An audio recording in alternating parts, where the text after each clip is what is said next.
Neha recording studio Runni Saidpur Sitamarhi.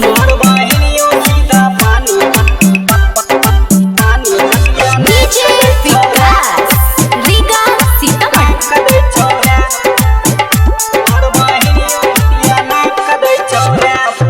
नाप कदै छौरे नतिया नाप कदै छौरे नाप कदै छौरे नतिया नाप कदै छौरे तोहर मैयो सीधा पानी नतिया नाप कदै छौरे तोहर बहिनियो सीधा पानी नतिया नाप कदै छौरे गार पड़ै छौरे नतिया गार पड़ै छौरे गार पड़ै छौरे नतिया गार पड़ै छौरे तोहर मैयो सीधा पानी नतिया नाप कदै छौरे तोहर बहिनियो सीधा पानी नतिया नाप कदै छौरे बुझले।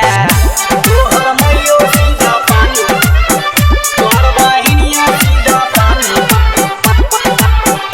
नतिया नाप कदै छौरे। तेल न दै छौरे नतिया साबुन न दै छौरे तेल न दै छौरे नतिया साबुन न दै छौरे तोरा घर में रोज खाना बनावेला झगड़ा होय छौरे तोरा घर में रोज खाना बनावेला झगड़ा होय छौरे नाप क दै छौरे नतिया नाप क दै छौरे नाप क दै छौरे नतिया नाप क दै छौरे तोहर मैयो सीधा पानी नतिया नाप क दै छौरे तोहर बहिनियो सीधा पानी नतिया नाप क दै छौरे बुझले। डीजे विकास रीगा सीतामढ़ी। तोहर बहिनियो सीधा पानी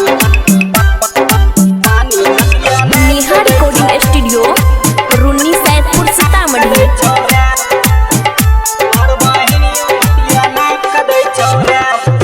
हम नहीं रहबौ रे भोगिया हम नहीं रहबौ रे हम नहीं रहबौ रे भोगिया हम नहीं रहबौ रे तोरा घर में रोज ड्रामा होय छौ हम नहीं रहबौ रे तोरा घर में रोज ड्रामा होय छौ हम नहीं रहबौ रे नाप क दै छौ रे नतिया नाप क दै छौ रे नाप क दै छौ रे नतिया नाप क दै छौ रे तोहर मैयो सीधा पानी नतिया नाप क दै छौ रे तोहर बहिनियो सीधा पानी नतिया नाप क दै छौ रे बुझले।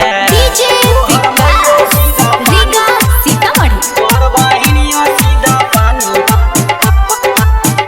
नतिया नाप क दै छौ। नैरा जबौ रे बखौ का नैरा जबौ रे नैरा जबौ रे बखौ का नैरा जबौ रे शशि राजा के साथे हम नैरा जबौ रे रितेश बाबू के साथे हम नैरा जबौ रे नाप क दै छौ रे नतिया नाप क दै छौ रे नाप क दै छौ रे नतिया नाप क दै छौ रे तोहर मैयो सीधा पानी नतिया नाप क दै छौ रे तोहर बहिनियो सीधा पानी नतिया नाप क दै छौ रे बुझले। अब हो गया नहीं बेरे।